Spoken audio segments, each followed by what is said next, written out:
La interpretación de los sueños Sigmund Freud. Prefacio a la primera edición, 1900. Al proponerme exponer la interpretación de los sueños no creo haber trascendido los ámbitos del interés neuropatológico, pues, el examen psicológico nos presenta el sueño como primer eslabón de una serie de fenómenos psíquicos anormales, entre cuyos elementos subsiguientes, las fobias histéricas y las formaciones obsesivas y delirantes, conciernen al médico por motivos prácticos.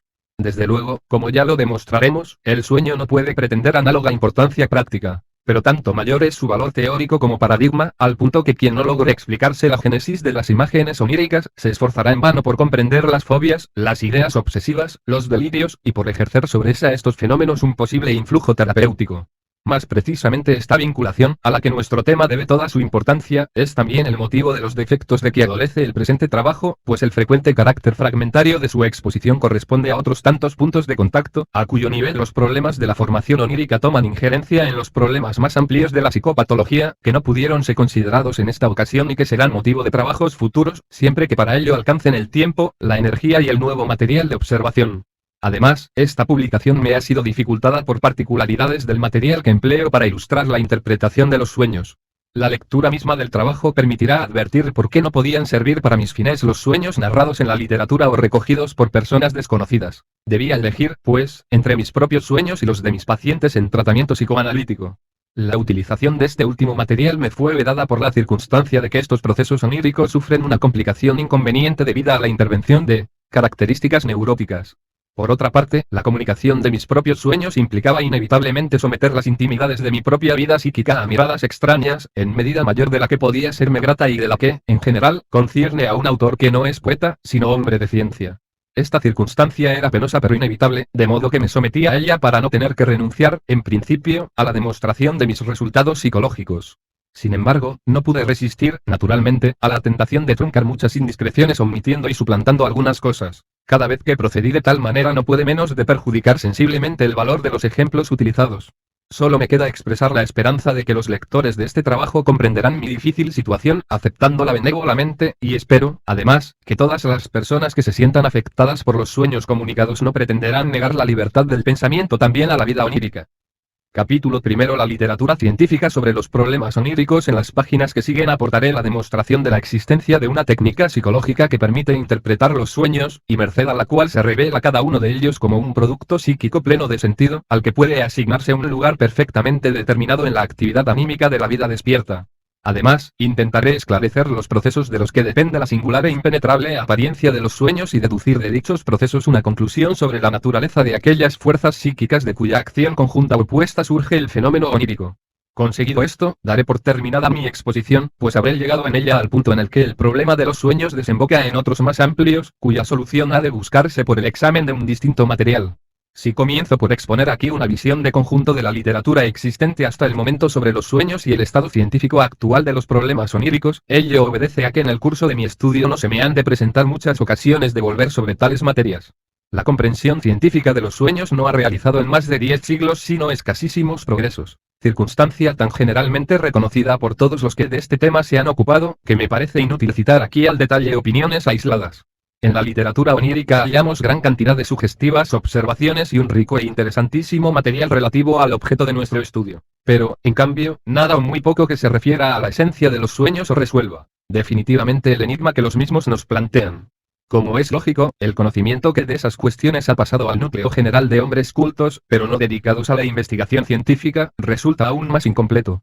¿Cuál fue la concepción que en los primeros tiempos de la humanidad se formaron de los sueños los pueblos primitivos, y qué influencia ejerció el fenómeno onírico en su comprensión del mundo y del alma? Son cuestiones de tan alto interés, que solo obligadamente y a disgusto me he decidido a excluir su estudio del conjunto del presente trabajo y a limitarme a remitir al lector a las conocidas obras de Sir J. Lubbock, H. Spencer, E. B. Taylor y otros, añadiendo únicamente por mi cuenta que el alcance de estos problemas y especulaciones no podrá ofrecérsenos comprensible hasta después de haber llevado a buen término la labor que aquí nos hemos marcado, o sea, la de interpretación de los sueños.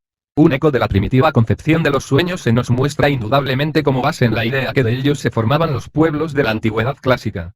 Admitían estos que los sueños se hallaban en relación con el mundo de seres sobrehumanos de su mitología y traían consigo revelaciones divinas o demoníacas, poseyendo, además, una determinada intención muy importante con respecto al sujeto, generalmente, la de anunciarle el porvenir. De todos modos, la extraordinaria variedad de su contenido y de la impresión por ellos producida hacía muy difícil llegar a establecer una concepción unitaria, y obligó a constituir múltiples diferenciaciones y agrupaciones de los sueños, conforme a su valor y autenticidad. Naturalmente, la opinión de los filósofos antiguos sobre el fenómeno onírico hubo de depender de la importancia que cada uno de ellos concedía a la adivinación. En los dos estudios que Aristóteles consagra a esta materia pasan ya los sueños a constituir objeto de la psicología. No son de naturaleza divina, sino demoníaca, pues la naturaleza es demoníaca y no divina. O dicho de otro modo, no corresponden a una revelación sobrenatural, sino que obedecen a leyes de nuestro espíritu humano, aunque desde luego éste se relaciona a la divinidad. Los sueños quedan así definidos como la actividad anímica del durmiente durante el estado de reposo. Aristóteles muestra conocer algunos de los caracteres de la vida onírica. Así, el de que los sueños amplían los pequeños estímulos percibidos durante el estado de reposo, una insignificante elevación de temperatura en uno de nuestros miembros nos hace creer en el sueño que andamos a través de las llamas y sufrimos un ardiente calor, y deduce de esta circunstancia la conclusión de que los sueños pueden muy bien revelar al médico los primeros indicios de una reciente alteración física, no advertida durante el día. Los autores antiguos anteriores a Aristóteles no consideraban el sueño como un producto del alma soñadora, sino como una inspiración de los dioses, y señalaban ya en ellos las dos corrientes contrarias que habremos de hallar siempre en la estimación de la vida onírica. Se distinguían dos especies de sueños: los verdaderos y valiosos, enviados al durmiente a título de advertencia o revelación del porvenir, y los vanos, engañosos y fútiles, cuyo propósito era desorientar al sujeto o causar su perdición. Gruppe, Griechische Mythologie und Religionsgeschichte, Pac. 390, reproduce una tal visión de los sueños, tomando la de Macrobio y Artemidoro. Dividíanse los sueños en dos clases. A la primera, influida tan solo por el presente o el pasado, y falta, en cambio de significación con respecto al porvenir, pertenecían los enumnia, insomnia, que reproducen inmediatamente la representación dada o su contraria. Por ejemplo, el hambre o su satisfacción, y los fantasmata, que amplían fantásticamente la representación dada. Por ejemplo, la pesadilla, epialtes. La segunda era considerada como determinante del porvenir, y en ella se incluían: primero, el oráculo directo, recibido en el sueño, crematismos, oraculum. Segundo, la predicción de un suceso futuro, orama, visión, y el tercero, el sueño simbólico, con necesidad de interpretación, oneiros, somnium. Esta teoría se ha mantenido en vigor durante muchos siglos. De esta diversa estimación de los sueños surgió la necesidad de una interpretación onírica. Considerándolos en general como fuentes de importantísimas revelaciones, pero no siendo posible lograr una inmediata comprensión de todos y cada uno de ellos, ni tampoco saber si un determinado sueño incomprensible entrañaba o no algo importante, tenía que nacer el impulso o hallar un medio de sustituir su contenido incomprensible por otro inteligible y pleno de sentido. Durante toda la antigüedad se consideró como máxima autoridad en la interpretación de los sueños a Artemidoro de Galcis, cuya extensa obra, conservada hasta nuestros días, nos compensa de las muchas otras del mismo contenido que se han perdido. La concepción precientífica de los antiguos sobre los sueños se hallaba seguramente de completo acuerdo con su total concepción del universo, en la que acostumbraban proyectar como realidad en el mundo exterior aquello que solo dentro de la vida anímica la poseía. Esta concepción del fenómeno onírico tomaba, además, en cuenta la impresión que la vida despierta recibe del recuerdo que del sueño perdura por la mañana, pues en este recuerdo aparece el sueño en oposición al contenido psíquico restante, como algo ajeno a nosotros y procedente de un mundo distinto. Sería, sin embargo, equivocado suponer que esta teoría del origen sobrenatural de los sueños carece ya de partidarios en nuestros días. Haciendo abstracción de los escritores místicos y piadosos, que obran consecuentemente, defendiendo los últimos reductos de lo sobrenatural hasta que los procesos científicos consigan desalojarlos de ellos, hallamos todavía hombres de sutil ingenio, e inclinados a todo lo extraordinario, que intentan apoyar precisamente en la insolubilidad del enigma de los sueños su fe religiosa en la existencia y la intervención de fuerzas espirituales sobrehumanas, Hafner. La valoración dada a la vida onírica por algunas escuelas filosóficas, así, la de Schelling, es un claro eco del origen divino que en la antigüedad se reconocía a los sueños.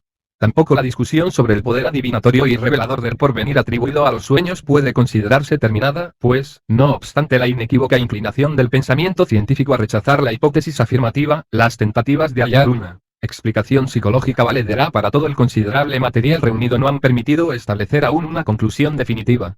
La dificultad de escribir una historia de nuestro conocimiento científico de los problemas oníricos estriba en que, por valioso que él mismo haya llegado a ser con respecto a algunos extremos, no ha realizado progreso alguno en determinadas direcciones. Por otro lado, tampoco se ha conseguido establecer una firme base de resultados indiscutibles sobre la que otros investigadores pudieran seguir construyendo, sino que cada autor ha comenzado de nuevo y desde el origen el estudio de los mismos problemas. De este modo, si quisiera atenerme al orden cronológico de los autores y exponer sintéticamente las opiniones de cada uno de ellos, tendría que renunciar a ofrecer al lector un claro cuadro de conjunto del estado actual del conocimiento de los sueños, y, por tanto, he preferido adaptar mi exposición a los temas y no a los autores, indicando en el estudio de cada uno de los problemas oníricos el material que para la solución del mismo podemos hallar en obras anteriores.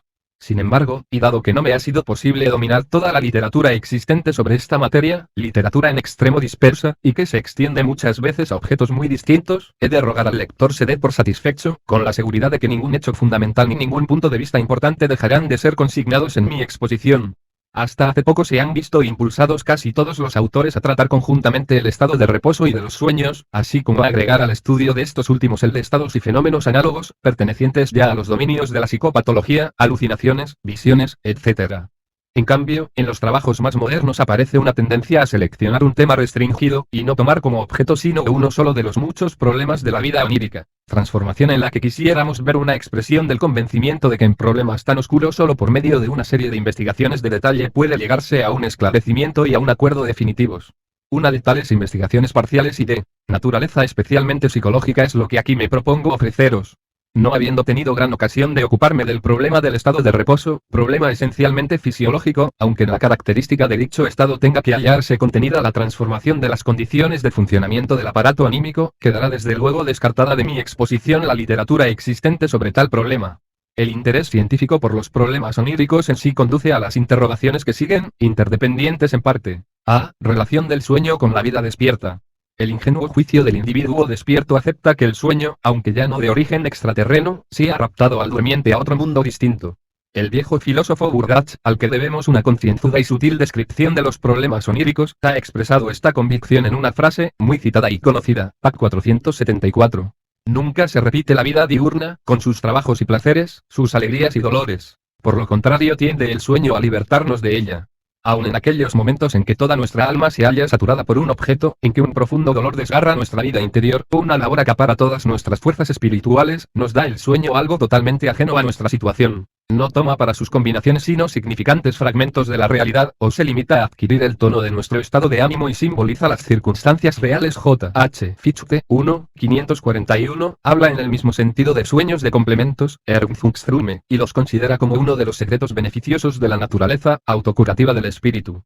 Análogamente se expresa también L. Strumpelle en su estudio sobre la naturaleza y génesis de los sueños, p. 16, obra que goza justamente de un general renombre. El sujeto que sueña vuelve la espalda al mundo de la conciencia despierta, página 17. En el sueño perdemos por completo la memoria con respecto al ordenado contenido de la conciencia despierta y de su funcionamiento normal, página 19. La separación, casi desprovista de recuerdo, que en los sueños se establece entre el alma y el contenido y el curso regulares de la vida despierta, la inmensa mayoría de los autores concibe, sin embargo, la relación de sueños con la vida despierta en una forma totalmente opuesta.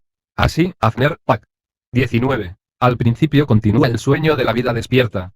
Nuestros sueños se agregan siempre a las representaciones que poco antes han residido en la consciencia, y una cuidadosa observación encontrará casi siempre el hilo que los enlaza a los sucesos del día anterior. Weigand, p. contradice directamente la afirmación de Burdach antes citada, pues observa que la mayoría de los sueños nos conducen de nuevo a la vida ordinaria en vez de libertarnos de ella. Maury, p. 56, dice en una sintética fórmula. Nous reconnaissons que nous avons budit, desireu fight, y Gessen, en su Psicología, 1885, p.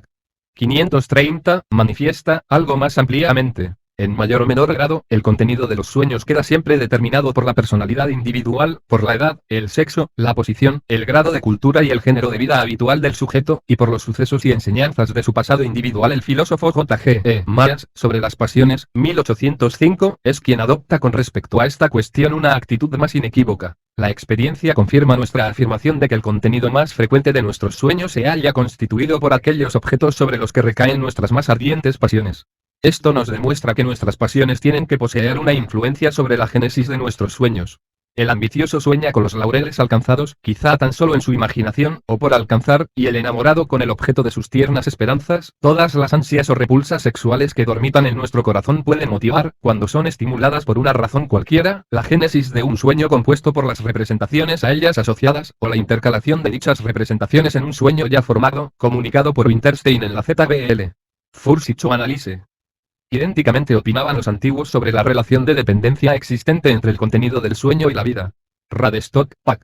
139, nos cita el siguiente hecho. Cuando Jerjes, antes de su campaña contra Grecia, se veía disuadido de sus propósitos bélicos por sus consejeros, y, en cambio, impulsado a realizar por continuos sueños alentadores, Artábanos, el racional oniro crítico persa, le advirtió ya acertadamente que las visiones de los sueños contenían casi siempre lo que el sujeto pensaba en la vida. En el poema didáctico de Lucrecio titulado De Rerum Natura hallamos los siguientes versos, if, v. 959. Et quoquis que fere studio de vintus adaeret, aut quibus in rebus multum sumus ante moratiat que inea rationes fut contentamegis mens, in somnis eadem plerum que videm vire, causidice causas agere et componere leges. Induperatores pugnare ac proelia obire, etc. Y Cicerón de Divinatione, y, anticipándose en muchos siglos a Mauri, escribe. Maxime que reliquiae arum rerum moventurin animis et agitantur, de quibus vigilantes aut cogitabimus aut egimus. La manifiesta contradicción en que se hallan estas dos opiniones sobre la relación de la vida despierta parece realmente inconciliable. Será, pues, oportuno recordar aquí las teorías de F. W. Hildebrandt, 1875, según el cual las peculiaridades del sueño no pueden ser descritas sino por medio de una serie de antítesis que llegan aparentemente hasta la contradicción. Pac. 8. La primera de estas antítesis queda constituida por la separación rigurosísima y la indiscutible e íntima dependencia que simultáneamente observamos entre los sueños y la vida despierta. El sueño es algo totalmente ajeno a la realidad vivida en estado de vigilancia. Podríamos decir que constituye una existencia aparte, herméticamente encerrada en sí misma y separada de la vida real por un infranqueable abismo. Nos aparta de la realidad, extingue en nosotros el normal recuerdo de la misma, y nos sitúa en un mundo distinto y una historia vital por completo diferente exenta en el fondo de todo punto de contacto con lo real. A continuación expone Hildebrandt cómo al dormir nos desaparece todo nuestro ser con todas sus formas de existencia. Entonces hacemos, por ejemplo, en sueños, un viaje a Santa Elena, para ofrecer al cautivo emperador Napoleón una excelente marca de vinos del Mosela. Somos recibidos amabilísimamente por el desterrado, y casi sentimos que el despertar venga a interrumpir aquellas interesantes ilusiones. Una vez despiertos comparamos la situación onírica con la realidad. No hemos sido nunca comerciantes en vinos, ni siquiera hemos pensado en dedicarnos a tal actividad. Tampoco hemos realizado jamás una travesía, y si hubiéramos de emprenderla no elegiríamos seguramente Santa Elena como fin de la misma. Napoleón no nos inspira simpatía alguna, sino al contrario, una patriótica aversión. Por último, cuando Bonaparte murió en el destierro no habíamos nacido aún, y, por tanto, no existe posibilidad alguna de suponer una relación personal. De este modo, nuestras aventuras oníricas se nos muestran como algo ajeno a nosotros intercalando entre dos fragmentos homogéneos y subsiguientes de nuestra vida. Y, sin embargo, prosigue Hildebrandt, lo aparentemente contrario es igualmente cierto y verdadero. Quiero decir que simultáneamente a esta separación existe una íntima relación. Podemos incluso afirmar que, por extraño que sea lo que el sueño nos ofrezca, ha tomado él mismo sus materiales de la realidad y de la vida espiritual que en torno a esta realidad se desarrolla, por singulares que sean sus formaciones no puede hacerse independiente del mundo real, y todas sus creaciones, tanto las más sublimes como las más ridículas, tienen siempre que tomar su tema fundamental de aquello que en el mundo sensorial ha aparecido ante nuestros ojos o ha encontrado en una forma cualquiera un lugar de nuestro pensamiento despierto. Esto es, de aquello que ya hemos vivido antes exterior o interiormente ve, el material onírico. La memoria en el sueño. Que todo el material que compone el contenido del sueño procede, en igual forma, de lo vivido y es, por tanto, reproducido o recordado, en el sueño, es cosa generalmente reconocida y aceptada. Sin embargo, sería un error suponer que basta una mera comparación del sueño con la vida despierta para evidenciar la relación existente entre ambos. Por lo contrario, solo después de una penosa y atenta labor logramos descubrirla, y en toda una serie de casos consigue permanecer oculta durante mucho tiempo. Motivo de ello es un gran número de peculiaridades que la capacidad de recordar mubra en el sueño, y que, aunque generalmente observadas, han escapado hasta ahora a todo esclarecimiento. Creo interesante estudiar detenidamente tales caracteres. Observamos, ante todo, que en el contenido del sueño aparece un material que después, en la vida despierta, no reconoce como perteneciente a nuestros conocimientos o a nuestra experiencia. Recordamos, desde luego, que hemos soñado aquello, pero no recordamos haberlo vivido jamás. Así, pues, no nos explicamos de qué fuente ha tomado el sueño sus componentes y nos inclinamos a atribuirle una independiente capacidad productiva, hasta que con frecuencia, al cabo de largo tiempo, vuelve un nuevo suceso a traer a la conciencia el perdido recuerdo de un suceso anterior, y nos descubre con ello la fuente del sueño. Entonces tenemos que confesarnos que hemos sabido y recordado en él algo que durante la vida despierta había sido robado a nuestra facultad de recordar. Delboeuf relata un interesantísimo ejemplo de este género, constituido por uno de sus propios sueños. En él vio el patio de su casa cubierto de nieve, y bajo esta halló enterradas y medio heladas dos lagartijas. Queriendo salvarles la vida, las recogió, las calentó y las cobijó después en una rendija de la pared, donde tenían su madriguera, introduciendo además en esta última algunas hojas de cierto helecho que crecía sobre el muro y que él sabía ser muy gustado por los lacértidos. En su sueño conocía incluso el nombre de dicha planta, Asplenium ruta muralis. Llegado a este punto, tomó el sueño un camino diferente, pero después de una corta digresión, tornó a las lagartijas y mostró a Delboeuf dos nuevos animalitos de este género que habían acudido a los restos del helecho por él cortado. Luego, mirando en torno suyo, descubrió otro par de lagartijas que se encaminaban hacia la hendidura de la pared, y, por último, quedó cubierta la calle entera por una procesión de lagartijas, que avanzaban todas en la misma dirección. El pensamiento despierto de Delboeuf no conocía sino muy pocos nombres latinos de plantas y entre ellos se hallaba el de Asplenium. Más, con gran asombro, comprobó que existía un helecho así llamado, el Asplenium ruta muraria, nombre que el sueño había deformado algo. No siendo posible pensar en la coincidencia casual, resultaba para Delboeuf un misterio el origen del conocimiento que el nombre Asplenium había poseído en su sueño. Sucedía esto en 1862. 16 años después, halló Delboeuf, en casa de un amigo suyo, un pequeño álbum con flores secas, semejantes a aquellos que en algunas regiones de Suiza se venden como recuerdo a los extranjeros. Al verlo sintió surgir en su memoria un lejano recuerdo. Abrió el herbario y halló en él el Asplenium de su sueño, reconociendo, además, su propia letra, manuscrita en el nombre latino escrito al pie de la página. En efecto, una hermana del amigo en cuya casa se hallaba había visitado a Delboeuf en el curso de su viaje de bodas, 2 años antes del sueño de las lagartijas, o sea, en 1860, y le había mostrado aquel álbum, que pensaba regalar, como recuerdo, a su hermano. Amablemente, se prestó entonces Delboeuf a consignar en el herbario el nombre correspondiente a cada planta, pequeño trabajo que llevó a cabo bajo la dirección de un botánico que le fue dictando dichos nombres.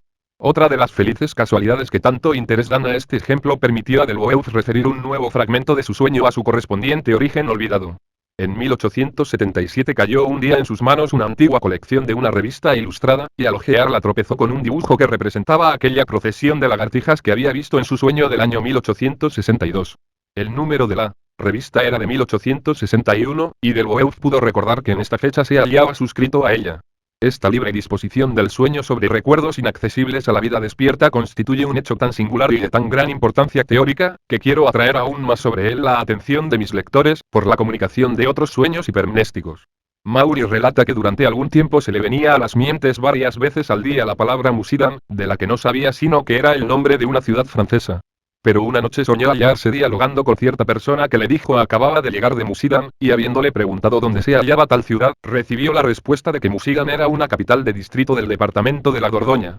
Al despertar no dio Maury crédito alguno a la información recibida o obtenida en su sueño, pero el diccionario geográfico le demostró la total exactitud de la misma. En este caso se comprobó el mayor conocimiento del sueño, pero no fue encontrada la olvidada fuente de dicho conocimiento. Gessen relata, Pac. 55, un análogo suceso onírico de la época más antigua. A estos sueños pertenece, entre otros, el de Scaliger el Viejo, Hemmings I, c. Pac. 300, al que, cuando se hallaba terminando un poema dedicado a los hombres célebres de Verona, se le apareció en sueños un individuo que dijo llamarse Brugnolo y se lamentó de haber sido olvidado en la composición.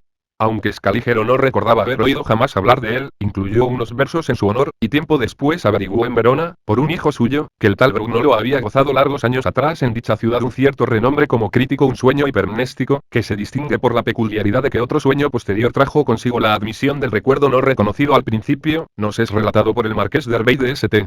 Denis, según Bastide, Pac. 232. Soñé una vez con una joven de cabellos dorados a la que veía conversando con mi hermana mientras le enseñaba un bordado. En el sueño me parecía conocerla y creía incluso haberla visto repetidas veces. Al despertar siguió apareciéndoseme con toda precisión aquel bello rostro, pero me fue imposible reconocerlo. Luego, al volver a conciliar el reposo, se repitió la misma imagen onírica. En este nuevo sueño hablé ya con la rubia señora y le pregunté si había tenido el placer de verla anteriormente en algún lado. Ciertamente, me respondió. Acuérdese de la playa de Pornic. Inmediatamente desperté y recordé con toda claridad las circunstancias reales relacionadas con aquella amable imagen onírica. El mismo autor, según Bastide, Pac. 233, nos relata lo siguiente. Un músico conocido suyo oyó una vez en sueños una melodía que le pareció completamente nueva. Varios años después la encontró en una vieja colección de piezas musicales, pero no pudo recordar haber tenido nunca dicha colección entre sus manos en revista que, desgraciadamente, no me es accesible. Proceedings of the Society for Psychical Research ha publicado Myers una amplia serie de tales sueños hipermnésticos. A mi juicio, todo aquel que haya dedicado alguna atención a estas materias tiene que reconocer como un fenómeno muy corriente este de que el sueño testimonie poseer conocimientos y recuerdos de los que el sujeto no tiene la menor sospecha en su vida despierta. En los trabajos psicoanalíticos realizados con sujetos nerviosos, trabajos de los que más adelante daré cuenta, se me presenta varias veces por semana ocasión de demostrar a los pacientes, apoyándome en sus sueños, que conocen citas, palabras obscenas, etc., y que se sirven de ellas en su vida onírica, aunque luego, en estado de vigilia, las hayan olvidado. A continuación citaré un inocente caso de hipermnesia onírica, en el que fue posible hallar con gran facilidad la fuente de que procedía el conocimiento accesible únicamente al sueño. Un paciente soñó, entre otras muchas cosas, que penetraba en un café y pedía un Kontuzouka. Al relatarme su sueño me preguntó qué podía ser aquello, respondiéndole yo que Kontuzouka era el nombre de un aguardiente polaco y que era imposible lo hubiese inventado en su sueño, pues yo lo conocía por haberlo leído en los carteles en que profusamente era anunciado.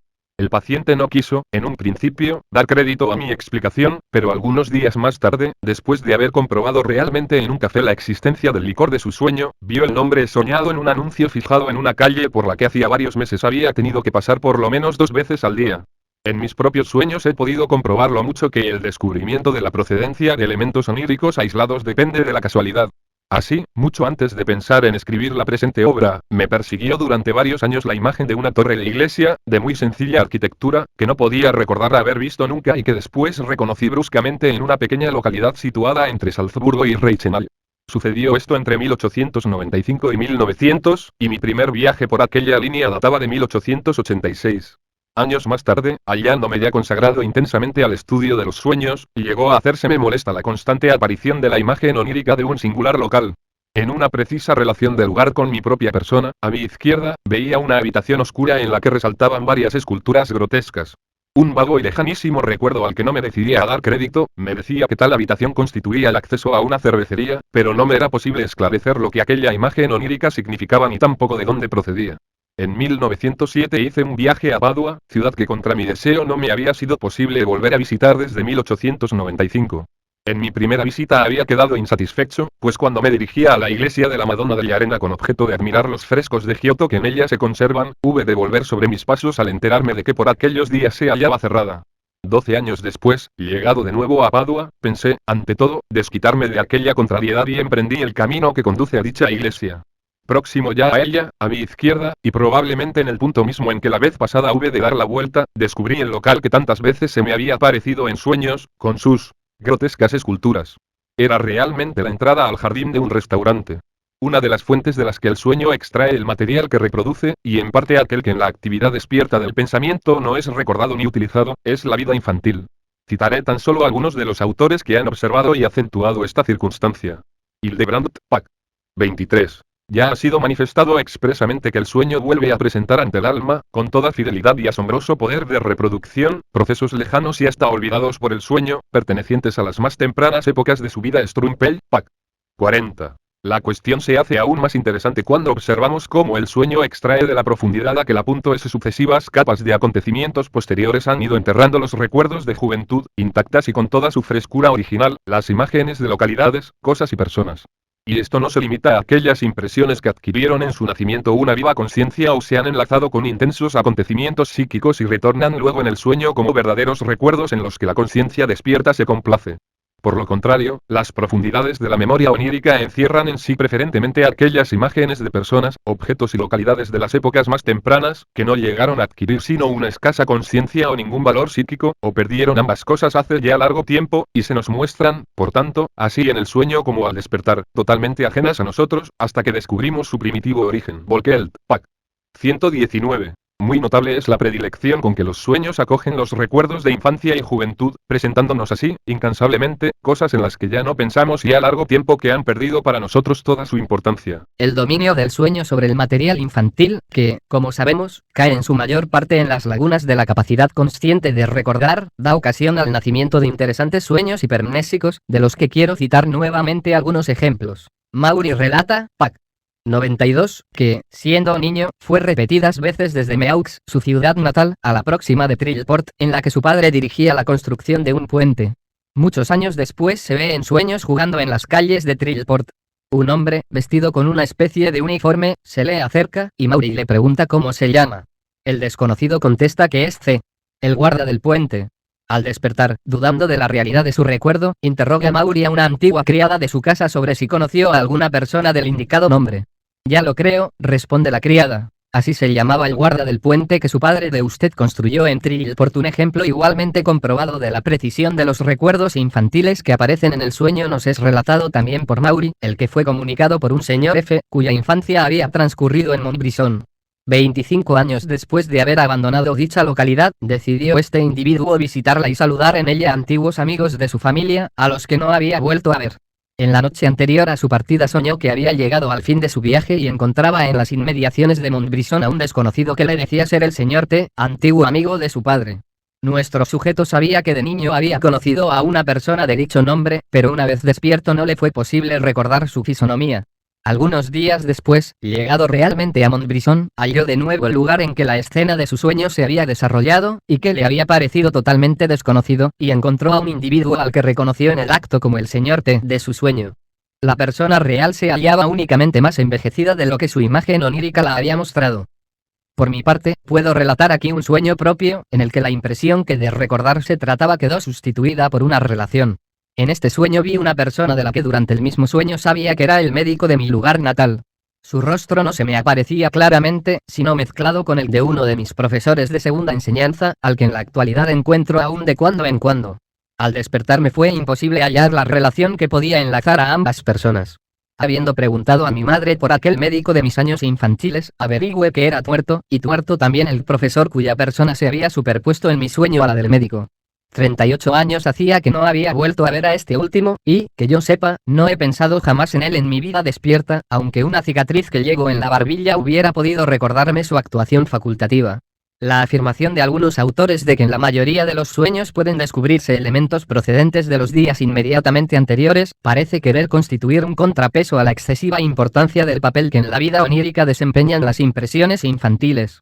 Robert, página 46, llega incluso a observar que, en general, el sueño normal no se ocupa sino de las impresiones de los días inmediatos, y aunque comprobamos que la teoría de los sueños edificada por este autor exige imprescindiblemente una tal repulsa de las impresiones más antiguas y un paso al primer término de las más recientes, no podemos dejar de reconocer que el hecho consignado por Robert es cierto, y yo mismo lo he comprobado en mis investigaciones. Un autor americano, Nelson, opina que en el sueño hallamos casi siempre utilizadas impresiones del día anterior a aquel en cuya noche tuvo lugar, o de 3 días antes, como si las del día inmediato al sueño no se hallaran aún lo suficientemente debilitadas o lejanas. Varios investigadores, que no querían poner en duda la íntima conexión del contenido onírico con la vida despierta, han opinado que aquellas impresiones que ocupan intensamente el pensamiento despierto, solo pasan al sueño cuando han sido echadas a un lado por la actividad diurna. Así sucede que en la época inmediata al fallecimiento de una persona querida y mientras la tristeza embarga el ánimo de los supervivientes, no suelen estos soñar con ella, Delage. Sin embargo, uno de los más recientes observadores, Miss Ayam, ha reunido una serie de ejemplos contrarios, y representa en este punto los derechos de la individualidad psicológica. La tercera peculiaridad, y la más singular y menos comprensible de la memoria en el sueño, se nos muestra en la selección del material reproducido, pues se considera digno de recuerdo no lo más importante, como sucede en la vida despierta, sino, por lo contrario, también lo más indiferente y nimio. Dejo aquí la palabra a los autores que con mayor energía han expresado el asombro que este hecho les causaba. Hildebrandt, Pack.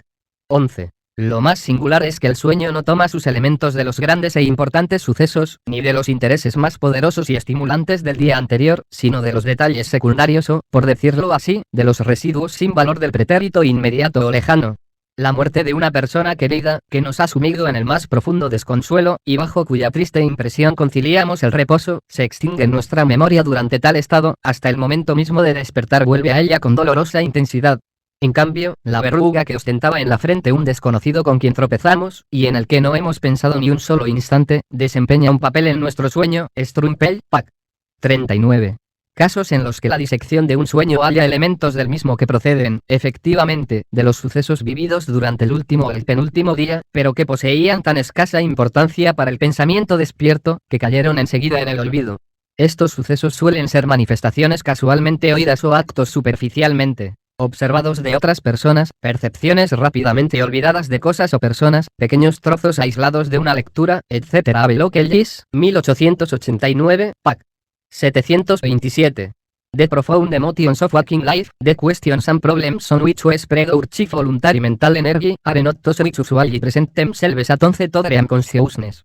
It is so far as the immediate past is concerned, mostly the trifling, the incidental, the forgotten impressions of daily life which reappear in our dreams. The psychic activity is that area awake most intensely are those that sleep most profoundly beneath pack.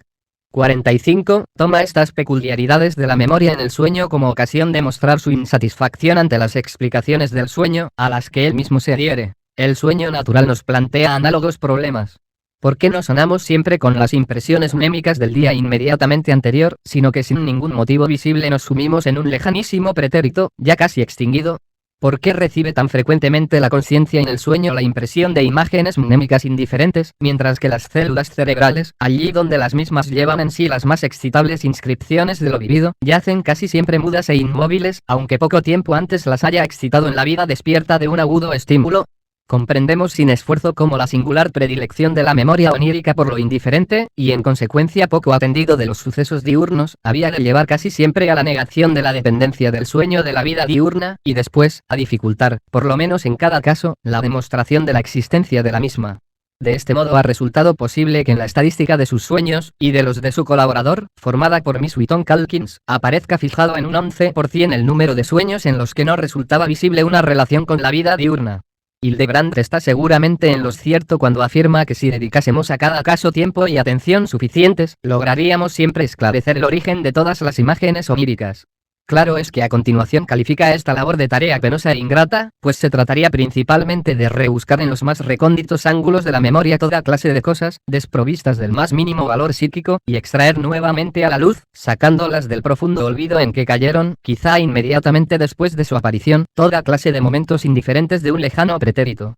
Por mi parte, debo, sin embargo, lamentar que el sutil ingenio de este autor no se decidiese a seguir el camino que aquí se iniciaba ante él, pues le hubiera conducido en el acto al punto central de la explicación de los sueños.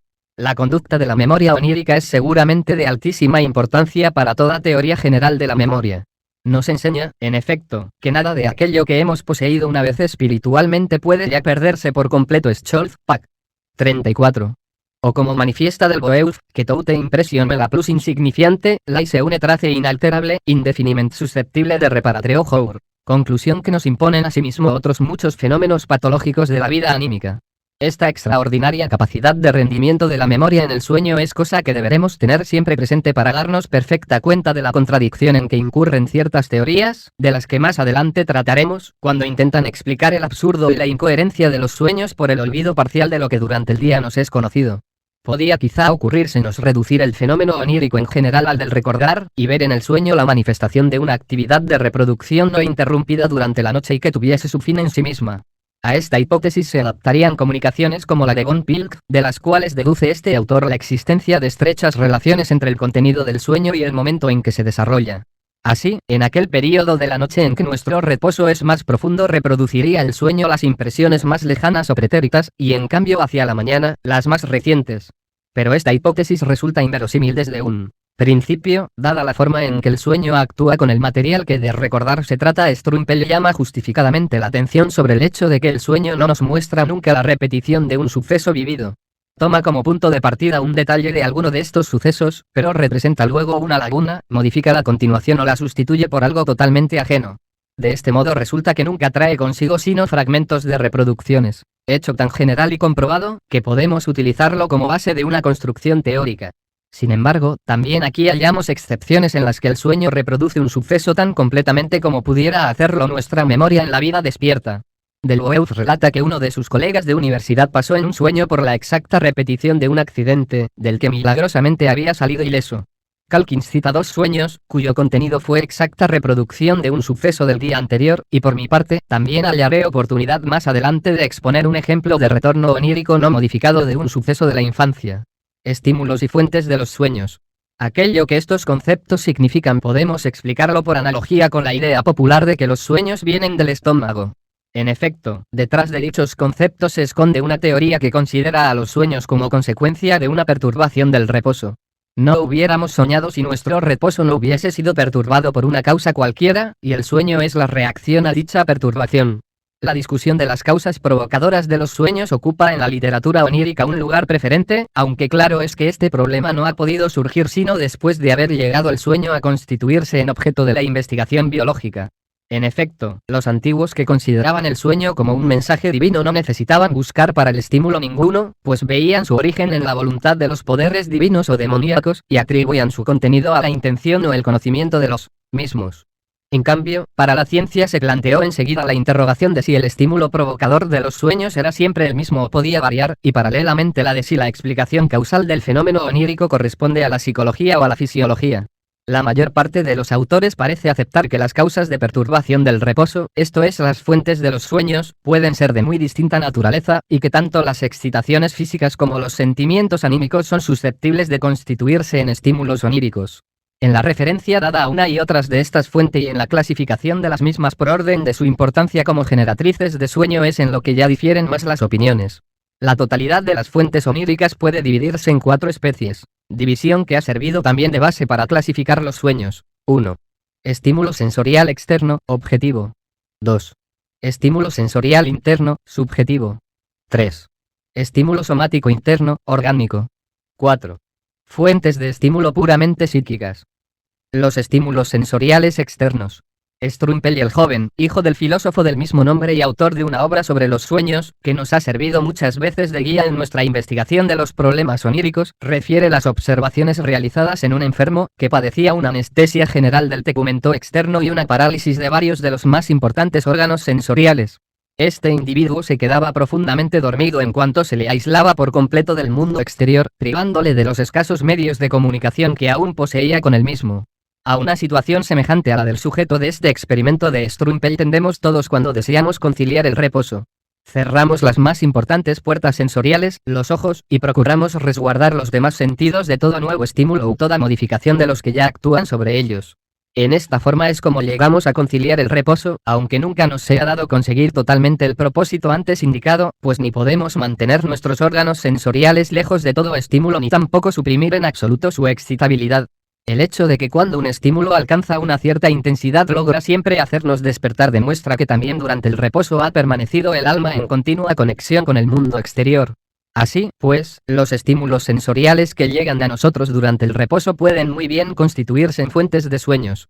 De tales estímulos existe toda una amplia serie, desde los inevitables, que el mismo estado de reposo trae consigo, a los que tienen ocasionalmente que permitir el acceso, hasta el casual estímulo despertador, susceptible de poner fin al reposo o destinado a ello.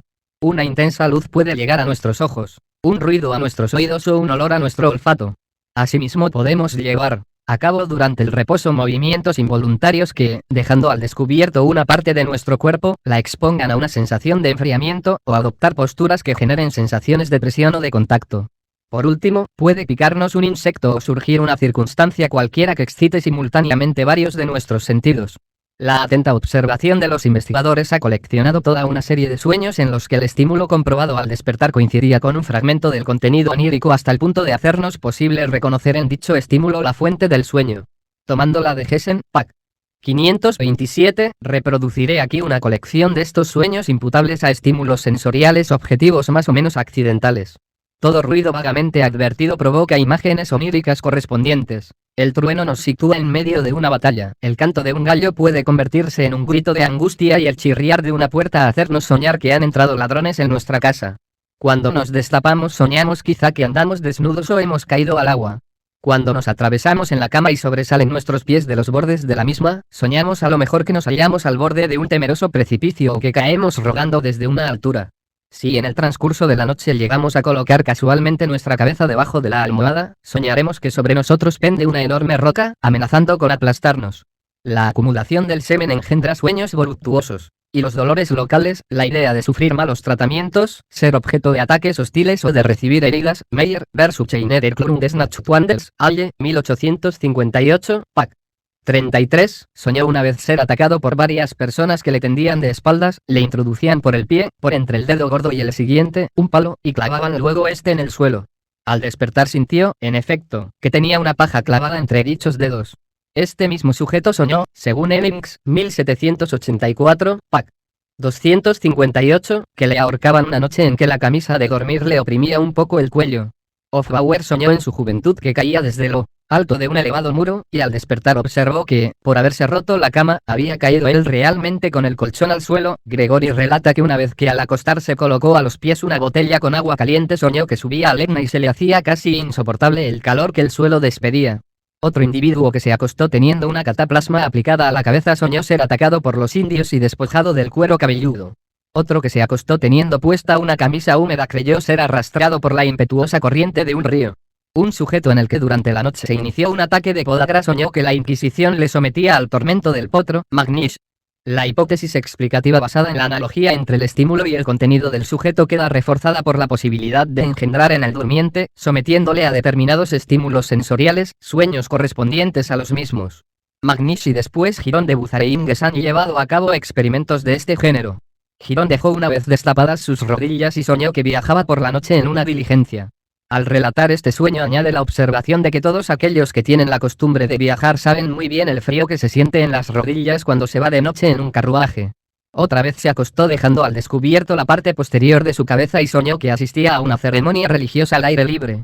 En el país en que vivía era, en efecto, costumbre conservar siempre el sombrero puesto, salvo en ocasiones como la de su sueño. Maury comunica nuevas observaciones de sueños propios experimentalmente provocados. Una serie de otros experimentos no tuvo resultado alguno. 1. Le hacen cosquillas con una pluma en los labios y en la punta de la nariz. Sueña que es sometido a una horrible tortura, consistente en colocarle una careta de pez y arrancársela luego violentamente con toda la piel del rostro. 2. Frotan unas tijeras contra unas tenazas de chimenea. Oye sonar las campanas, luego tocar a rebato y se encuentra trasladado a los días revolucionarios de junio de 1848. 3. Le dan a oler agua de Colonia, se halla en el Cairo, en la tienda de Juan María Farina. Luego siguen locas aventuras que no puede reproducir. 4. Le pellizcan ligeramente en la nuca, sueña que le ponen una cataplasma y piensa en un médico que le asistió en su niñez. 5. Le acercan a la cara un hierro caliente, sueña que los chaufeurs han entrado en la casa y obligan a sus habitantes a revelarles dónde guardan el dinero, acercando sus pies a las brasas de la chimenea. Luego aparece la duquesa de Abrantes, cuyo secretario es él en su sueño. 6. Le vierten una gota de agua sobre la frente, está en Italia, suda copiosamente y bebe vino blanco de Orvieto. 7. Se hace caer sobre él repetidas veces, a través de un papel rojo, la luz de una vela, sueña con el tiempo, con el calor y se encuentra de nuevo en medio de una tempestad de la que realmente fue testigo en una travesía. Dervey, Weigand y otros han realizado también experimentos de este género. Muchos autores han observado la singular facilidad con que el sueño logra entretejer en su contenido súbitas impresiones sensoriales, convirtiéndolas en el desenlace, ya paulatinamente preparado de dicho contenido. Hildebrand. En mis años de juventud, escribe este mismo autor, acostumbraba tener en mi alcoba un reloj despertador cuyo repique me avisase a la hora de levantarme. Pues bien, más de 100 veces sucedió que el agudo sonido del timbre venía a adaptarse de tal manera al contenido de un sueño largo y coherente en apariencia, que la totalidad del mismo parecía no ser sino su necesario antecedente y hallar en él su apropiada e indispensable culminación lógica y su fin natural. Con un distinto propósito citaré 3 de estos sueños provocados por un estímulo que pone fin al reposo. Volkelt, Pac.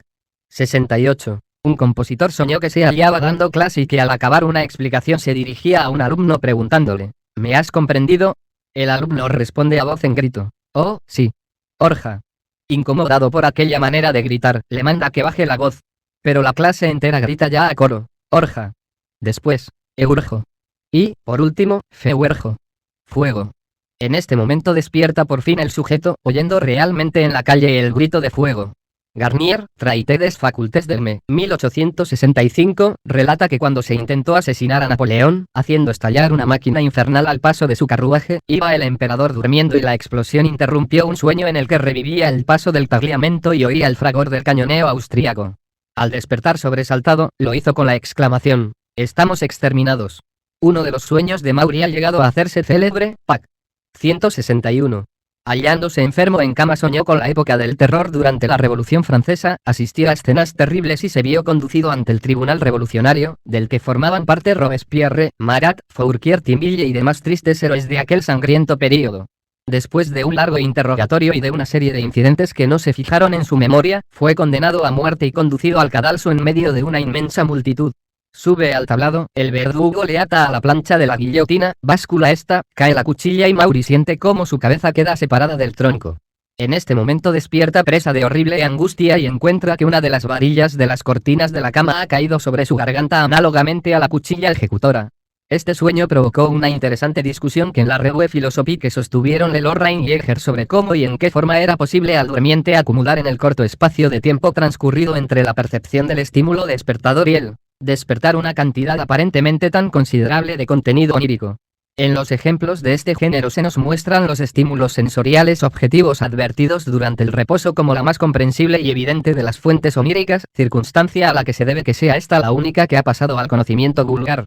En efecto, si a un hombre culto, pero desconocedor de la literatura científica sobre estas materias, le preguntamos cómo nacen los sueños, nos contestará seguramente citando alguno de aquellos casos en los que el sueño queda explicado por un estímulo sensorial objetivo comprobado al despertar.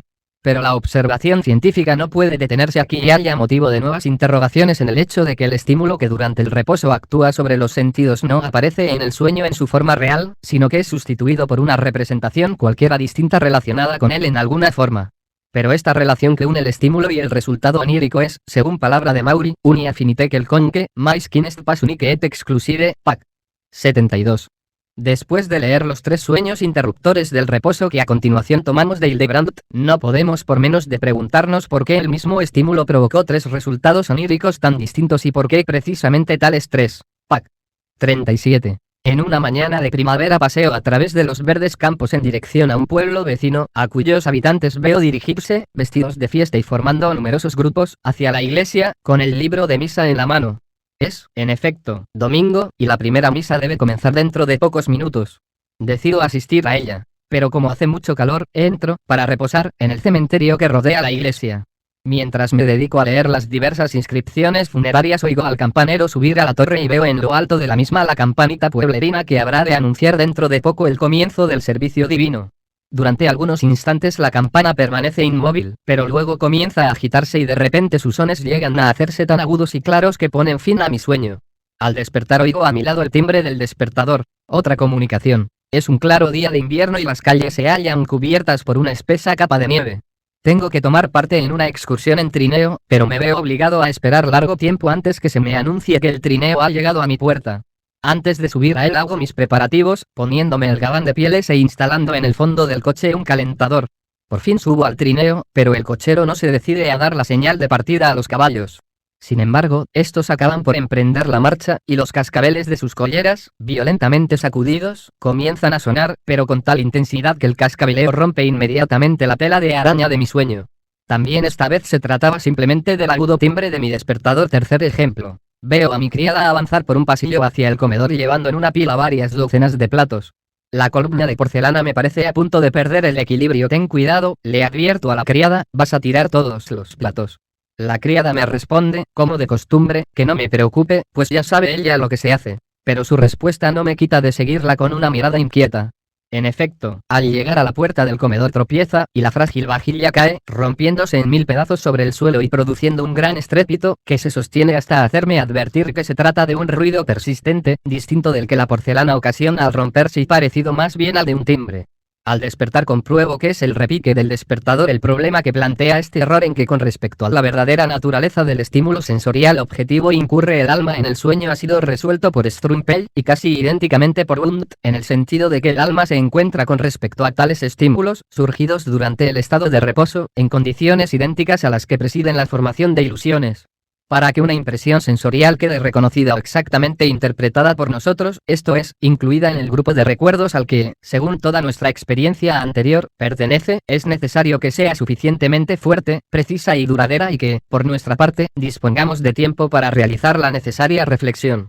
No cumpliéndose estas condiciones, nos resulta imposible llegar al conocimiento del objeto del que la impresión procede, y lo que sobre esta última construimos no pasa de ser una ilusión. Cuando alguien va de paseo por el campo y distingue imprecisamente un objeto lejano, puede suceder que al principio lo suponga un caballo. Visto luego el objeto desde más cerca, le parecerá ser una vaca echada sobre la tierra, y, por último, esta representación se convertirá en otra distinta y ya definitiva, consistente en la de un grupo de hombres sentados. De igual naturaleza indeterminada son las impresiones que el alma recibe durante el estado de reposo por la actuación de estímulos externos, y fundada en ellas, construirá ilusiones, valiéndose de la circunstancia de que cada impresión hace surgir en mayor o menor cantidad imágenes mnémicas, las cuales dan a la misma su valor psíquico.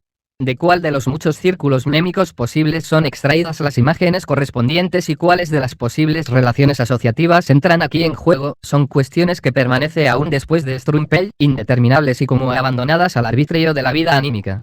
Nos hallamos aquí ante un dilema. Podemos admitir que no es factible perseguir más allá la normatividad de la formación onírica y renunciar por tanto a preguntar si la interpretación de la ilusión provocada por la impresión sensorial no se encuentra sometida a otras condiciones. Pero también podemos establecer la hipótesis de que la excitación sensorial objetiva surgida durante el reposo no desempeña, como fuente onírica, más que un modestísimo papel y que la selección de las imágenes mnémicas que se trata de despertar queda determinada por otros factores.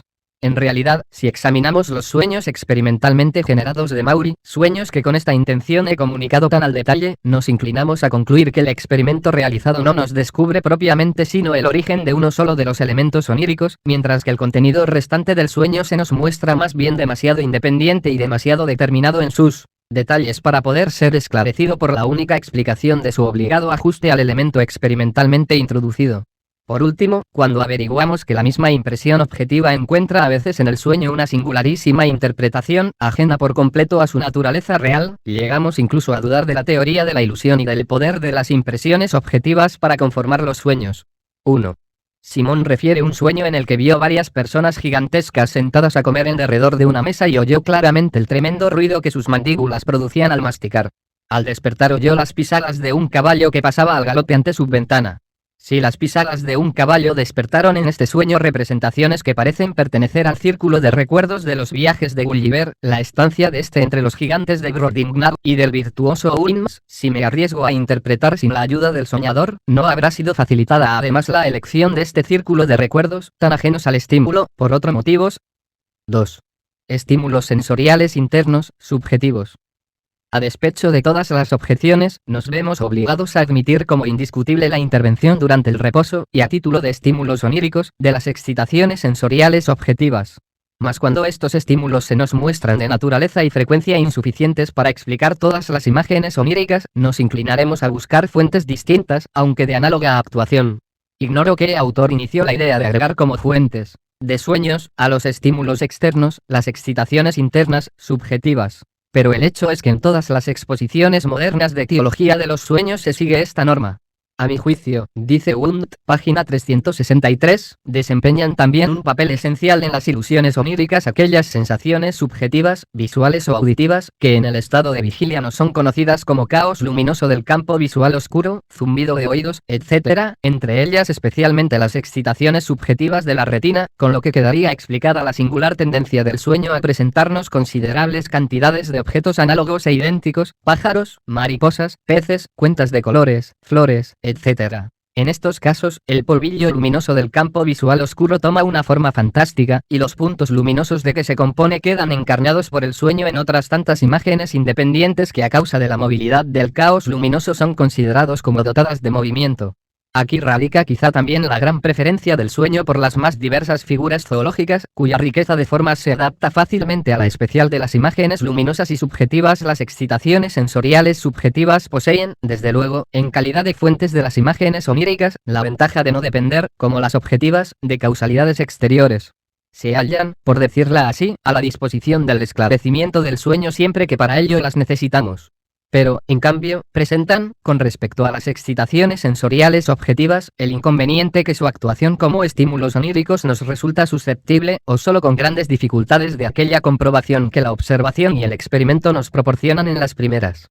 El poder provocador de sueños de las excitaciones sensoriales subjetivas es demostrado principalmente por las llamadas alucinaciones hipnagógicas, que han sido descritas por J. Muller como fenómenos visuales fantásticos, y consisten en imágenes, con frecuencia muy animadas y cambiantes, que muchos individuos suelen percibir en el período de duermevela anterior al dormir y pueden perdurar durante un corto espacio de tiempo después que el sujeto ha abierto los ojos.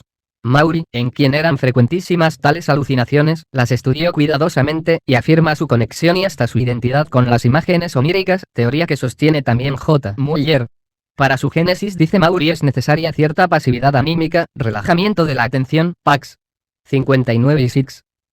Pero basta que caigamos por un segundo en un tal letargo para percibir, cualquiera que sea nuestra disposición de momento, una alucinación hipnagógica, después de la cual podemos despertar, volver a letargarnos, percibir nuevas alucinaciones hipnagógicas, y así sucesivamente, hasta que acabamos por conciliar, ya profundamente, el reposo. Si en estas circunstancias despertamos de nuevo al cabo de un intervalo no muy largo, podremos comprobar, según Maury, que en nuestros sueños durante dicho intervalo han tomado parte aquellas mismas imágenes percibidas antes como alucinaciones hipnagógicas. Así sucedió una vez a Maury con una serie de figuras grotescas, de rostro desencajado y extraños peinados, que, después de importunarle antes de conciliar el reposo, se incluyeron en uno de sus sueños. Otra vez en que, hallándose sometido a una rigurosa dieta, experimentaba una sensación de hambre, vio hipnagógicamente un plato y una mano, armada de tenedor, que tomaba comida con él. Luego, dormido, soñó hallarse ante una mesa ricamente servida y oyó el ruido que los invitados producían con los tenedores. En otra ocasión, padeciendo de una dolorosa irritación de la vista, tuvo antes de dormirse una alucinación hipnagógica, consistente en la visión de una serie de signos microscópicos que le era preciso ir descifrando uno tras otro con gran esfuerzo. Una hora después, al despertar, recordó un sueño en el que había tenido que leer trabajosamente un libro impreso en pequeñísimos caracteres. Análogamente a estas imágenes pueden surgir hipnagógicamente alucinaciones objetivas de palabras, nombres, etc., que luego se repiten en el sueño subsiguiente, constituyendo, así la alucinación una especie de abertura en la que se inician los temas principales que luego habrán de ser desarrollados. Igual orientación que J. Muller y Maury sigue en la actualidad un moderno observador de las alucinaciones hipnagógicas, G. Turnbull. A fuerza de ejercitarse, llegó a poder interrumpir voluntariamente su reposo de 2 a 5 minutos después de haberlo conciliado, y sin abrir los ojos hallaba ocasión de comparar las sensaciones de la retina, que en aquel momento desaparecían, con las imágenes oníricas que perduraban en su recuerdo. De este modo asegura haber logrado comprobar, en todo caso, la existencia entre aquellas sensaciones y estas imágenes de una íntima relación, consistente en que los puntos y líneas luminosos de la luz propia de la retina constituían como el esquema o silueteado de las imágenes oníricas psíquicamente percibidas. Así, un sueño en el que se vio leyendo y estudiando varias líneas de un texto impreso en claros caracteres correspondía a una ordenación en líneas paralelas de los puntos luminosos de la retina. O para decirlo con sus propias palabras, la página claramente impresa que leyó en su sueño se transformó luego en un objeto que su percepción despierta interpretó como un fragmento de una hoja realmente impresa que para verla más precisamente desde una larga distancia la contemplaba a través de un pequeño agujero practicado en una hoja de papel. Lado opina sin disminuir la importancia de la parte central del fenómeno, que apenas si se desarrolla en nosotros un solo sueño visual que no tenga su base en los estados internos de excitación de la retina. Esto sucede especialmente en aquellos sueños que surgen en nosotros al poco tiempo de conciliar el reposo en una habitación oscura, mientras que en los sueños matutinos queda constituida la fuente de estímulos por la luz que penetra ya en el cuarto y hasta los ojos del durmiente. El carácter cambiante y capaz de infinitas variaciones de la excitación de la luz propia corresponde exactamente a la inquieta huida de imágenes que nuestros sueños nos presentan. Si admitimos la exactitud de estas observaciones de Ladd, no podemos por menos de considerar muy elevado el rendimiento onírico de esta fuente de estímulo subjetiva, pues las imágenes visuales constituyen el principal elemento de nuestros sueños. La aportación de los restantes dominios sensoriales, incluso el auditivo, es menor y más inconstante. Estímulo somático interno, orgánico. Habiendo emprendido la labor de buscar las fuentes oníricas dentro del organismo y no fuera de él, habremos de recordar que casi todos nuestros órganos internos, que en estado de salud apenas nos dan noticia de su existencia, llegan a constituir para nosotros, durante los estados de excitación o las enfermedades, una fuente de sensaciones, dolorosas en su mayoría, equivalentes a los estímulos de las excitaciones dolorosas y sensitivas procedentes del exterior. Son muy antiguos conocimientos los que, por ejemplo, inspiran a Strumpel las manifestaciones siguientes, Pac. 107. El alma llega en el estado de reposo a una conciencia sensitiva mucho más amplia y profunda de su encarnación que en la vida despierta, y se ve obligada a recibir y a dejar actuar sobre ella determinadas impresiones excitantes, procedentes de partes y alteraciones de su cuerpo de las que nada sabía en la vida despierta. Ya Aristóteles creía en la posibilidad de hallar en los sueños la indicación del punto comienzo de una enfermedad de la que en el estado de vigilia no experimentábamos aún el menor indicio, merced a la ampliación que el sueño deja experimentar a las impresiones, y autores médicos de cuyas opiniones se hallaban muy lejos el conceder a los sueños un valor profético, han aceptado esta significación de los mismos como anunciadores de la enfermedad, compárese M. Simón, Pac. 31, y otros muchos autores más antiguos. Tampoco en la época moderna faltan ejemplos comprobados de una tal función diagnóstica del sueño. Así, refiere Tissier, tomándolo de Artigues, Essai sur la valeur semériologique des res, el caso de una mujer de 43 años que durante un largo periodo de tiempo, en el que aparentemente gozaba de buena salud, sufría de horribles pesadillas, y sometida a examen médico, reveló padecer una enfermedad del corazón, a la que poco después sucumbió. En un gran número de sujetos actúan como estímulos oníricos determinadas perturbaciones importantes de los órganos internos. La frecuencia de los sueños de angustia en los enfermos de corazón y pulmón ha sido generalmente observada, y son tantos los autores que reconocen la existencia de esta relación, que creo poder limitarme a citar aquí los nombres de algunos de ellos: Radestock, Spita, Maury, M. Simon, Tissier. Este último llega incluso a opinar que los órganos enfermos imprimen al contenido del sueño un sello característico. Los sueños de los cardíacos son, por lo general, muy cortos, terminan en un aterrorizado despertar y su nódulo central se halla casi siempre constituido por la muerte del sujeto en terribles circunstancias. Los enfermos de pulmón sueñan que se asfixian, huyen angustiados de un peligro o se encuentran en medio de una muchedumbre que los aplasta, y aparecen sujetos, en proporción considerable, al conocido sueño de opresión, el cual ha podido también ser provocado experimentalmente por Binet colocando al durmiente boca abajo o cubriéndole boca y nariz. Dado un trastorno cualquiera de la digestión, el sueño contendrá representaciones relacionadas con el sentido del gusto. Por último, la influencia de la excitación sexual sobre el contenido de los sueños es generalmente conocida y presta a la teoría de la génesis de los sueños por estímulos orgánicos su más sólido apoyo. Asimismo, es indiscutible que algunos de los investigadores, Maury, Weigand, fueron inducidos al estudio de los problemas oníricos por la observación de la influencia que sus propios estados patológicos ejercían sobre el contenido de sus sueños. De todos modos, el aumento de fuentes oníricas que de estos hechos comprobados resulta no es tan considerable como al principio pudiéramos creer. El sueño es un fenómeno al que están sujetos los hombres sanos quizá sin excepción y quizá todas las noches, y no cuenta entre sus necesarias condiciones la enfermedad de algún órgano. Además, lo que se trata de averiguar no es la procedencia de determinados sueños, sino la fuente de estímulos de los sueños corrientes de los hombres normales. Sin embargo, a poco que avancemos por este camino, tropezamos con una fuente que fluye con más abundancia que las anteriores y promete no agotarse para ningún caso. Si se ha comprobado que el interior del cuerpo deviene, en estados patológicos, una fuente de estímulos oníricos, y si aceptamos que el alma, apartada del mundo exterior durante el reposo, puede consagrar al interior del cuerpo una mayor atención que en el estado de vigilia, fácil nos será ya admitir que los órganos no necesitan enfermar previamente para hacer llegar al alma dormida excitaciones que en una forma aún ignorada pasan a constituir imágenes oníricas. Aquello que en la vida despierta solo por su calidad, percibimos oscuramente como sensación general vegetativa, y a lo que, según la opinión de los médicos, colaboran todos los sistemas orgánicos, devendría por la noche, llegado a su máxima intensidad y actuando con todos sus componentes, la fuente más poderosa y al mismo tiempo más común de la evocación de imágenes oníricas. Admitido esto, solo nos quedarían por investigar las reglas conforme a las cuales se transforman los estímulos orgánicos en representaciones oníricas. Esta teoría de la génesis de los sueños ha sido siempre la preferida por los autores médicos. La oscuridad en la que para nuestro conocimiento se encuentra envuelto el nódulo de nuestro ser, el Moyes Planchunique, como lo denomina Tissier, y aquella en que queda sumida la génesis de los sueños, se corresponden demasiado bien para que se haya dejado de relacionarlas.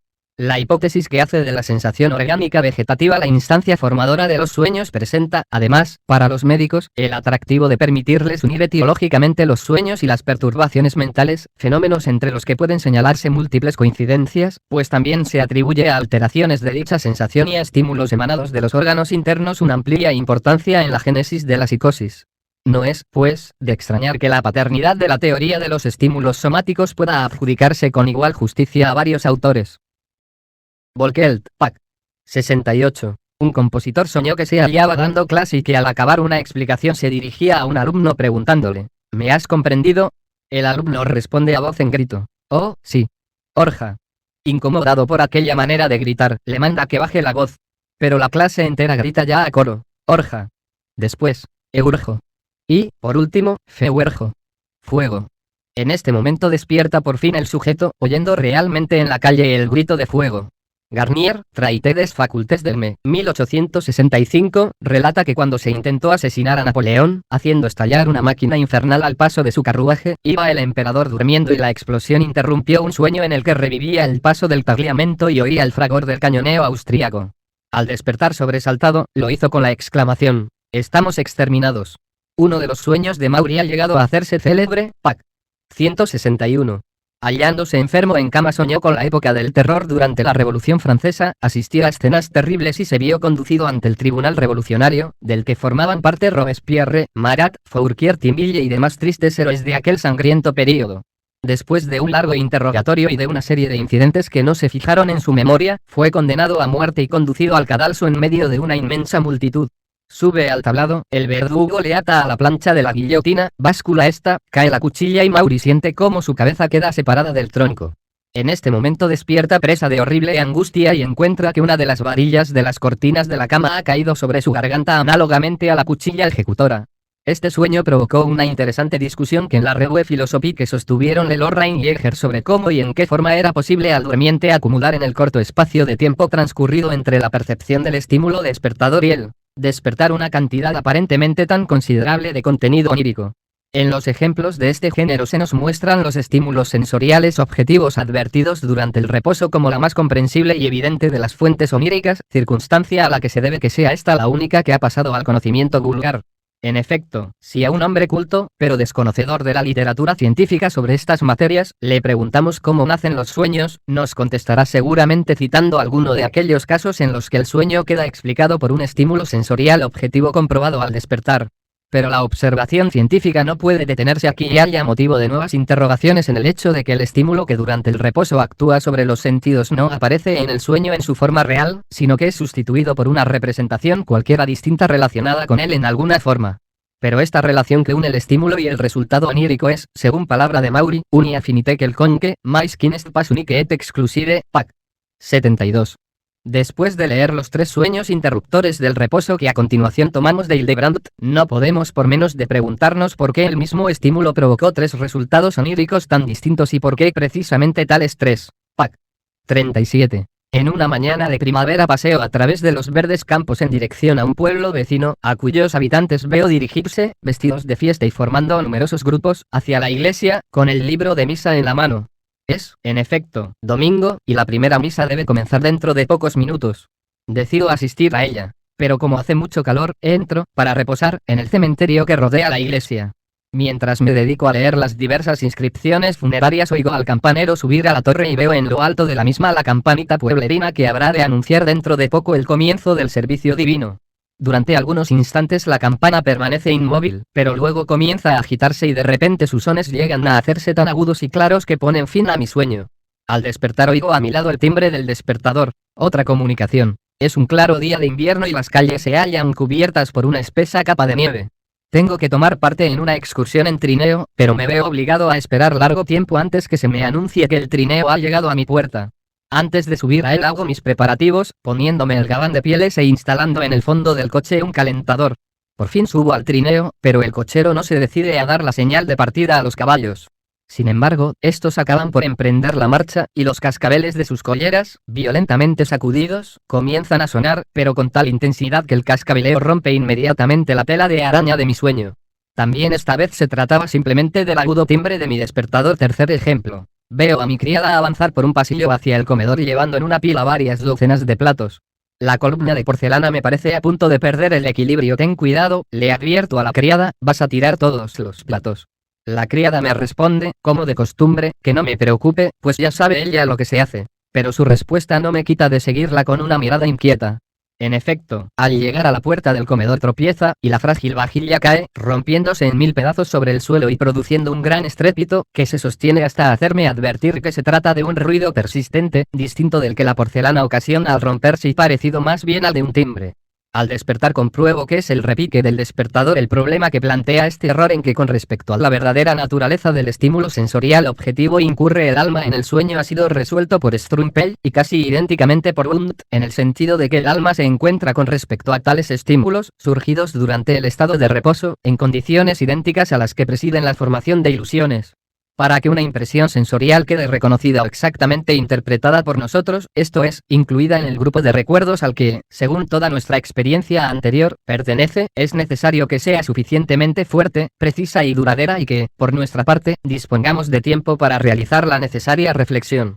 No cumpliéndose estas condiciones, nos resulta imposible llegar al conocimiento del objeto del que la impresión procede, y lo que sobre esta última construimos no pasa de ser una ilusión.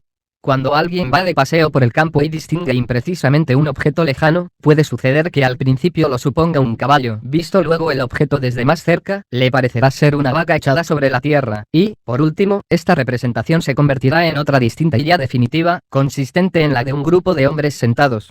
De igual naturaleza indeterminada son las impresiones que el alma recibe durante el estado de reposo por la actuación de estímulos externos, y fundada en ellas, construirá ilusiones, valiéndose de la circunstancia de que cada impresión hace surgir en mayor o menor cantidad imágenes mnémicas, las cuales dan a la misma su valor psíquico. ¿De cuál de los muchos círculos mnémicos posibles son extraídas las imágenes correspondientes y cuáles de las posibles relaciones asociativas entran aquí en juego? Son cuestiones que permanecen aún después de Strumpel, indeterminables y como abandonadas al arbitrio de la vida anímica. Nos hallamos aquí ante un dilema. Podemos admitir que no es factible perseguir más allá la normatividad de la formación onírica y renunciar por tanto a preguntar si la interpretación de la ilusión provocada por la impresión sensorial no se encuentra sometida a otras condiciones. Pero también podemos establecer la hipótesis de que la excitación sensorial objetiva surgida durante el reposo no desempeña, como fuente onírica, más que un modestísimo papel y que la selección de las imágenes mnémicas que se trata de despertar queda determinada por otros factores. En realidad, si examinamos los sueños experimentalmente generados de Maury, sueños que con esta intención he comunicado tan al detalle, nos inclinamos a concluir que el experimento realizado no nos descubre propiamente sino el origen de uno solo de los elementos oníricos, mientras que el contenido restante del sueño se nos muestra más bien demasiado independiente y demasiado determinado en sus detalles para poder ser esclarecido por la única explicación de su obligado ajuste al elemento experimentalmente introducido. Por último, cuando averiguamos que la misma impresión objetiva encuentra a veces en el sueño una singularísima interpretación, ajena por completo a su naturaleza real, llegamos incluso a dudar de la teoría de la ilusión y del poder de las impresiones objetivas para conformar los sueños. 1. Simón refiere un sueño en el que vio varias personas gigantescas sentadas a comer en derredor de una mesa y oyó claramente el tremendo ruido que sus mandíbulas producían al masticar. Al despertar oyó las pisadas de un caballo que pasaba al galope ante su ventana.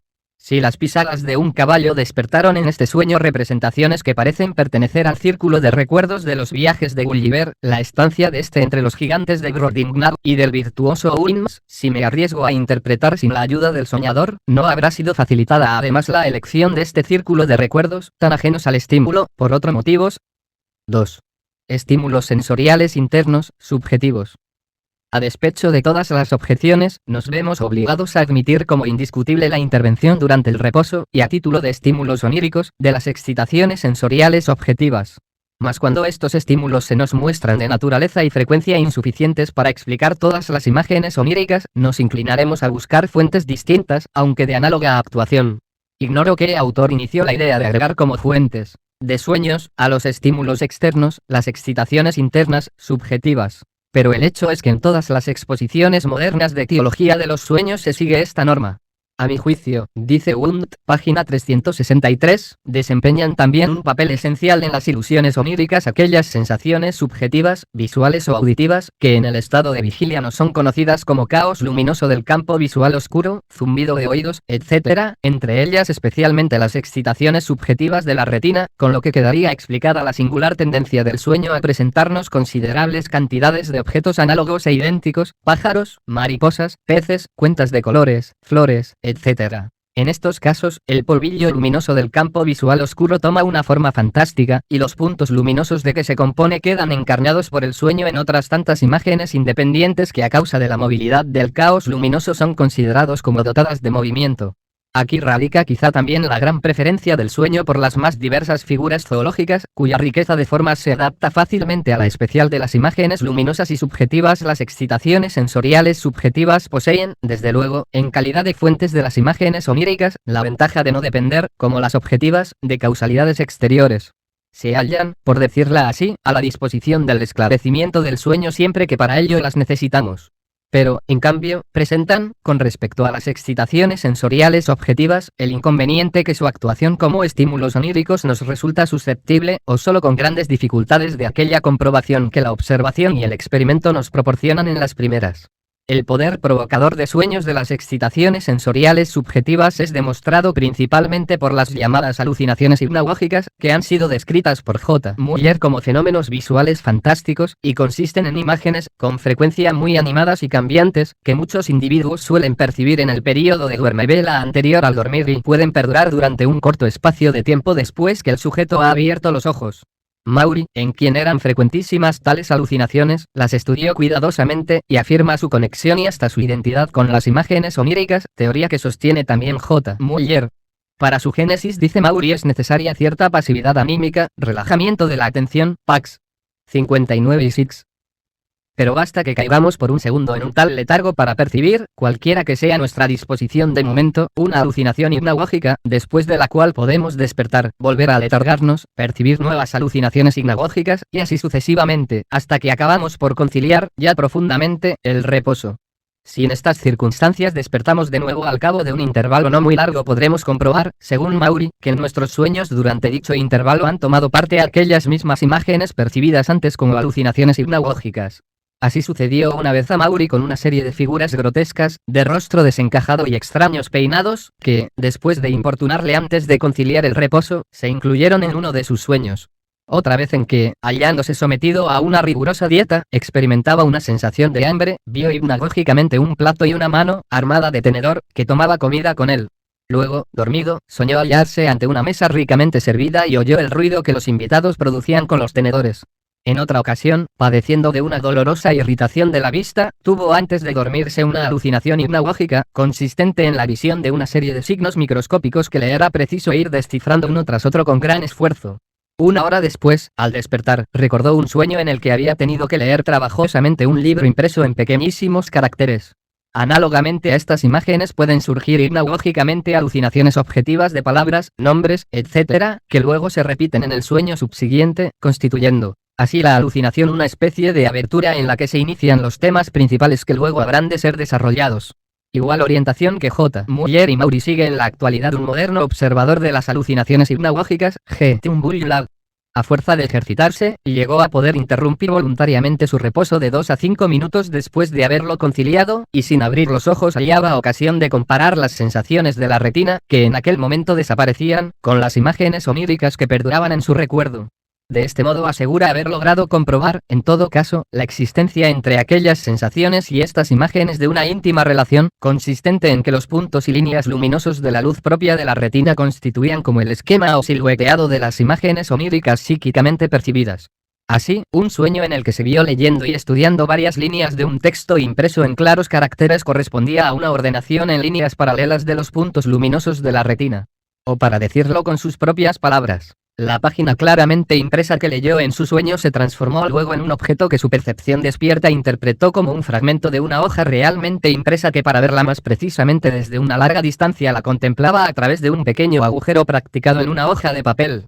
Lado opina sin disminuir la importancia de la parte central del fenómeno, que apenas si se desarrolla en nosotros un solo sueño visual que no tenga su base en los estados internos de excitación de la retina. Esto sucede especialmente en aquellos sueños que surgen en nosotros al poco tiempo de conciliar el reposo en una habitación oscura, mientras que en los sueños matutinos queda constituida la fuente de estímulos por la luz que penetra ya en el cuarto y hasta los ojos del durmiente. El carácter cambiante y capaz de infinitas variaciones de la excitación de la luz propia corresponde exactamente a la inquieta huida de imágenes que nuestros sueños nos presentan. Si admitimos la exactitud de estas observaciones de la no podemos por menos de considerar muy elevado el rendimiento onírico de esta fuente de estímulo subjetiva, pues las imágenes visuales constituyen el principal elemento de nuestros sueños. La aportación de los restantes dominios sensoriales, incluso el auditivo, es menor y más inconstante. Estímulo somático interno, orgánico. Habiendo emprendido la labor de buscar las fuentes oníricas dentro del organismo y no fuera de él, habremos de recordar que casi todos nuestros órganos internos, que en estado de salud apenas nos dan noticia de su existencia, llegan a constituir para nosotros, durante los estados de excitación o las enfermedades, una fuente de sensaciones, dolorosas en su mayoría, equivalentes a los estímulos de las excitaciones dolorosas y sensitivas procedentes del exterior.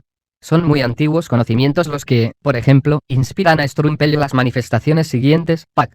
107. El alma llega en el estado de reposo a una conciencia sensitiva mucho más amplia y profunda de su encarnación que en la vida despierta, y se ve obligada a recibir y a dejar actuar sobre ella determinadas impresiones excitantes, procedentes de partes y alteraciones de su cuerpo de las que nada sabía en la vida despierta. Ya Aristóteles creía en la posibilidad de hallar en los sueños la indicación del punto comienzo de una enfermedad de la que en el estado de vigilia no experimentábamos aún el menor indicio, merced a la ampliación que el sueño deja experimentar a las impresiones, y autores médicos de cuyas opiniones se hallaban muy lejos el conceder a los sueños un valor profético, han aceptado esta significación de los mismos como anunciadores de la enfermedad, compárese M. Simón, Pac. 31, y otros muchos autores más antiguos. Tampoco en la época moderna faltan ejemplos comprobados de una tal función diagnóstica del sueño. Así, refiere Tissier, tomándolo de Artigues, Essai sur la valeur semériologique des res, el caso de una mujer de 43 años que durante un largo periodo de tiempo, en el que aparentemente gozaba de buena salud, sufría de horribles pesadillas, y sometida a examen médico, reveló padecer una enfermedad del corazón, a la que poco después sucumbió.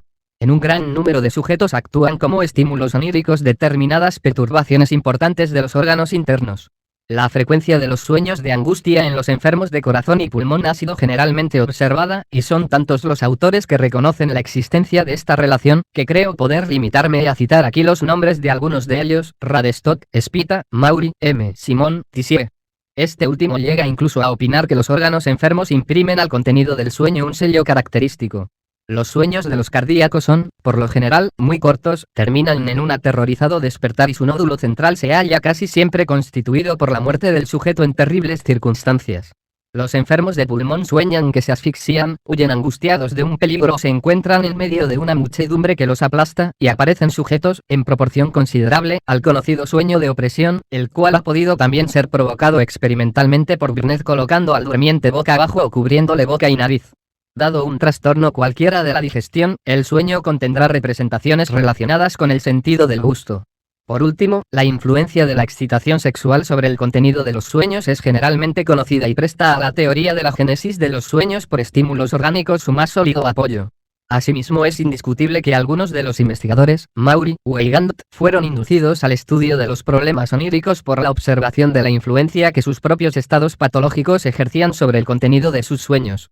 De todos modos, el aumento de fuentes oníricas que de estos hechos comprobados resulta no es tan considerable como al principio pudiéramos creer.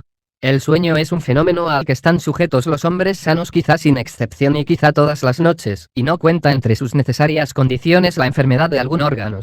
Además, lo que se trata de averiguar no es la procedencia de determinados sueños, sino la fuente de estímulos de los sueños corrientes de los hombres normales.